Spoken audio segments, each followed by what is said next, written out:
Among the many skills of a Roman general, one of the most remarkable was the ability to inspire absolute loyalty, to move soldiers to fight, and often to die for Rome. This was not achieved by force alone, but through a single, powerful weapon: words. Before battle, generals and emperors addressed their troops in a formal speech, a moment charged with emotion and purpose. Known in Latin as adlocutio, this address was one of the most memorable and influential rituals in the Roman army. In those moments, courage was forged, fear was silenced, and the fate of Rome itself could be decided. The adlocutio served to display the leader power, strengthen the soldiers' morale, and reinforce the bond between them and Rome, as well as prepare everyone for what was to come, especially before battles. This speech was a public ceremony that symbolized the commander's authority. By speaking to his soldiers, the leader showed that he was in control and kept the army's confidence. A well-crafted speech could mean the difference between victory and defeat, for it not only prepared the soldiers mentally for the challenges ahead, but also inspired them to fight with greater courage and loyalty. Julius Caesar was one of the most famous leaders for using speeches as part of his command. He delivered speeches in several campaigns, especially during the GYC War. On some occasions, Caesar delivered speeches that, besides motivating the troops, reiterated the purpose of the campaigns, often appealing to patriotism and the desire for conquest. In Versantio, while preparing to face the Germanic chieftain, Arius, Caesar realized that rumors about the Germans' numerical superiority were undermining his troops' morale. Many soldiers began to doubt the battle's feasibility, wondering whether it would be worth engaging them. To restore confidence, Caesar gave a decisive speech. He declared that even if no other legion followed him, he would confront Arioistus with his loyal 10th Legion. Those firm, defiant words not only renewed the spirit of the 10th Legion, but also motivated the other legions, who feared being seen as cowards, to ready themselves for battle.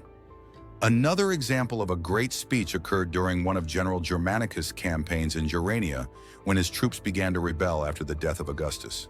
The situation grew so tense that some soldiers even threatened to kill Germanicus, his wife Agrena, and their son Caligula. Faced with that, Germanicus delivered an emotional speech to his men. He asked that if necessary, they allow his family to be sent far from danger. Appealing to loyalty and duty to Rome, he urged the soldiers to uphold honor and discipline. That moment, described by Tacitus, proved decisive. Moved by Germanicus' tears, the soldiers calmed down, and instead of continuing the revolt, chose to restore discipline on their own, dealing internally with the rebel leaders. Roman art often depicted scenes of speeches delivered by the emperors, and those moments became symbols of imperial power. Emperors such as Augustus and Trajan used these images to reinforce their authority and public image. One of the most famous representations of an adlocutio can be seen on Trajan's column, which commemorates Emperor Trajan's victories in Dacia, an area that is today Romania. On the column, Trajan is shown addressing his troops in several scenes. These depictions were not only about what happened on the battlefield, but also served to reinforce the idea that the emperors were leaders chosen by the Roman gods, thereby guaranteeing their legitimacy. From an oratorical point of view, the adlocutio was a highly refined technique. Commanders were trained to speak persuasively, employing a range of rhetorical devices to captivate and mobilize their troops. They knew that a powerful speech would not only encourage their soldiers to fight, but would also strengthen the feeling of belonging to a greater cause. That kind of persuasion was essential to ensure that the soldiers were ready for any sacrifice, if necessary, for the empire's victory. But in the end, we know that many of those speeches were driven by the commander's personal interests, not by the well-being of the soldiers.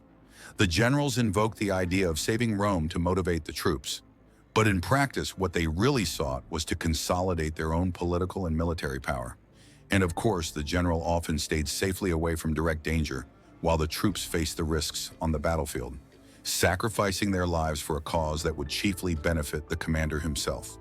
So what do you think in the comments? And if you enjoyed this video, leave a like and subscribe.